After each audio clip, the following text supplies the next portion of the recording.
Blah, blah, blah, blah, blah, blah. So, people who have Saturn in the 7th house of their natal chart, they don't want to be the problem. They don't want to face their own issues, so they project those issues onto someone else. And this usually leads to them not recognizing their own problems and not really overcoming their Saturn lesson because they don't associate with it. As long as they can say, I'm not the problem, then they won't learn their lesson. A lot of times they will end up dating people who have all sorts of crazy dysfunctional problems, like they pick a kind of relationship that they know isn't going to work. Like there's no way in the world it's going to work out with this like crazy drug addict or whoever they choose to date. And I'm not saying anything bad about the people who they choose to date because I am one of those people, so don't feel so bad. But they pick a relationship that they don't think is going to work out. And then they can just say, obviously it was the other person, you know, I dated all these other people with all these kinds of problems. But then even if that crazy drug addict does work through the problems, become sober, and become an amazing person, then the person who has Saturn in the 7th house will have to somehow make up problems in their mind about how this person is still too imperfect and the relationship still can't work out.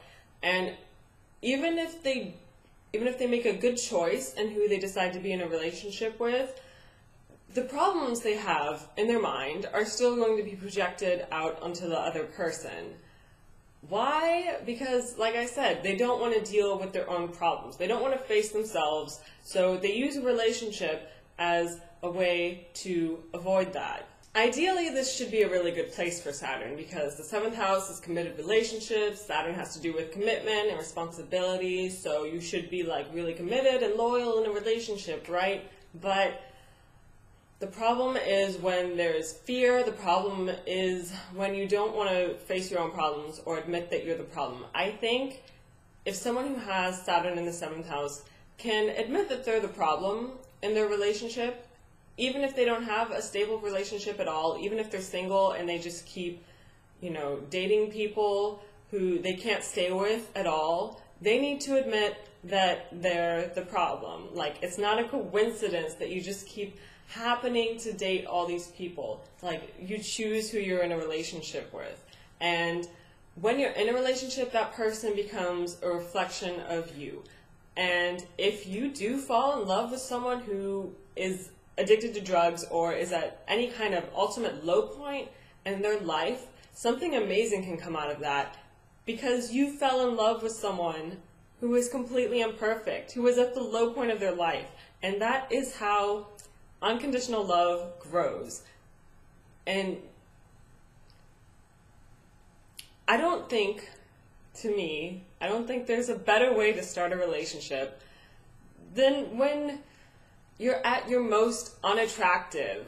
You know, whether it be unattractive because your life is a mess, unattractive because your face is full of acne, but every single relationship in the world, there's no getting around this, every single relationship is just two imperfect people trying to make things work and trying to compromise with each other and love each other no matter what. And if you try to put the blame on someone else, if you try to say, well, this person has too many problems, I just can't date them, like, you don't even get it, they're crazy, or you can't have this mentality that you just want to give up because it's too difficult. I do think that relationships and commitment are a big deal to people who have Saturn in the 7th house. They a lot of times do get married young from what I've seen because they want a committed relationship. They just don't want any kind of fun relationship, but they don't want their relationships to fail. Now, this is like the tricky part. In their mind, they don't want their relationships to fail. They don't want a marriage that will fail. They won't intentionally get married, you know, without giving it a second thought. They're going to think about it a lot. If they have bad feelings about it, they're probably not going to get married, you know, no matter what age they are. But The problem, like where there's a blockage, is in the actual partnership, the you and me working together thing, because they want to put the blame on someone else. They don't want it to be an equal thing of us working together. It is very imbalanced. In my last series, we talked about the descendant, which is the cusp of the 7th house. And people with Saturn in the sign of their descendant, or really just the house, the 7th house, they expect other people to be responsible and conservative to an extent. Like, if you're in a relationship with them, they might really pick apart your habits because you're not responsible enough, you're not conservative enough. They want someone who's very Saturn-y. They might pick someone who has so many problems that they just can't deal with them. Like, the kind of chart of the person they decide to be in a relationship with, I think, will be very conflicted, and people who have a lot of challenges in their life a lot of times go to the escape of drugs, which I'm using as an example. It's not always drugs, but it can be drugs. Or it can, on the bright side, it could be someone who's very accomplished and hardworking and, yes, responsible. But if you're in a relationship with someone who has Saturn in the 7th house and they think you're more close to the low end of that, not being able to deal with your problems and not being well established in the world, not being successful, if they don't think you're good enough, they can be really overcritical of you. They need someone who's very hardworking and established in order to be able to respect them. And that is definitely not right, especially considering they pick someone who had all sorts of problems. Like, obviously, like, I don't know, you want to say you should be responsible for the person you chose to be in a relationship with. Like, you know I was on drugs when you started dating me. Again, drugs are just an example, but you chose me anyway, so why are you complaining now that I'm not president of the United States? Like, how do you expect me to go from drug addict to president of the United States? It makes no sense. But Saturn is prolonged. Long-term commitment. These people, if they really get what they truly want, I think they'll be in a relationship for a very long time. Long enough to see that drug addict become president of the United States. And that is, I think, ultimately the goal of this placement. And you have to resist all those times when you want to give up. And you have to stay with your drug addict till the very end. Now, I know this is like some very unconventional relationship advice, and people are probably going to unsubscribe from my channel and be like, wow, Penny, that's horrible. How can you tell people to date drug addicts? I'm not telling you to date drug addicts, okay? Not necessarily. Not necessarily. But I think you know in your heart, if you're dating someone who's just going to be nothing other than their problems, like they're not going to try and help themselves in any way, you know when a relationship is going nowhere. And then when you find something that is going somewhere, I think you need to stick with it. Like, if this person is nothing but a drug addict and they don't try to better themselves at all, and like being with you isn't helping at all, then give up. Like, I think you already know that. I don't think you need me telling you that, because you already have like such a heavy weight on you when it comes to relationships. Like, you're going to think it through. I know you're thinking it through. You don't need me to differentiate this for you, but I'm doing it anyway, because sometimes you just have trouble sorting out the things that are in your mind.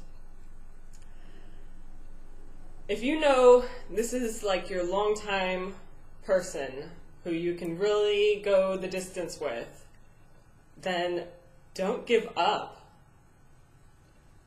Just don't give up your relationship. You have Saturn there. You have Saturn there, the planet of like long-term commitment. in the house of committed relationships and marriage. If you love someone and you have a real connection, you will work to make it a fair partnership and make it work for your entire life. I know I sound like kind of a romantic, but really, like, I don't think everyone can do this for their entire life. I don't think everyone can be married for, like, 40 years? But I think someone who has Saturn in the 7th house can. They usually don't, but they can. Because I don't actually know anyone who has this placement who hasn't been divorced before, except my very own husband. And I know that sounds like it makes me biased. Do I think we're going to get a divorce? No, because I sit there and I talk my husband through his Saturn problems all the time, and he's been going through his return these past 2 years. So if we get a divorce, I won't be surprised, but I don't think that it has to happen. You can definitely learn a lot from all of your failed relationships and all the drug addicts you've fallen in love with. But the most important thing you have to learn is equality. You can be really overcritical of people. Not even just in your relationship, in people at work. You're oh, this person isn't responsible enough, this person, their blouse was, too revealing or whatever, this person's a floozy. So you have to respect other people. So think about being fair. Think about sharing your life. Think about respecting others. Really, this placement is kind of redundant because, like I said, committed relationships, committed planet, boom, bada bing, bada boom. So, I know I repeated myself a lot, but I hope that helps. With that said, I believe that being in a relationship is the best way to better yourself and the best opportunity for personal growth that you will ever have. You should think of relationships as a learning experience. And that's why you really have to face your own issues when you're in one. Anyway, my name's Penny. This is my daughter Jade. I hope you liked the video. I know my mane was a little bit disappointing in this video. My hair is really dry and tangly today. I tried a different kind of conditioner, and it's not as good as what I was using before. So, on my other channel, I'm planning to eventually do a review and share my favorite shampoo and conditioner that I like to use. Anyway, I hope you liked the video. If you're interested in getting a personal reading, check out my website, and have a great week. Bye!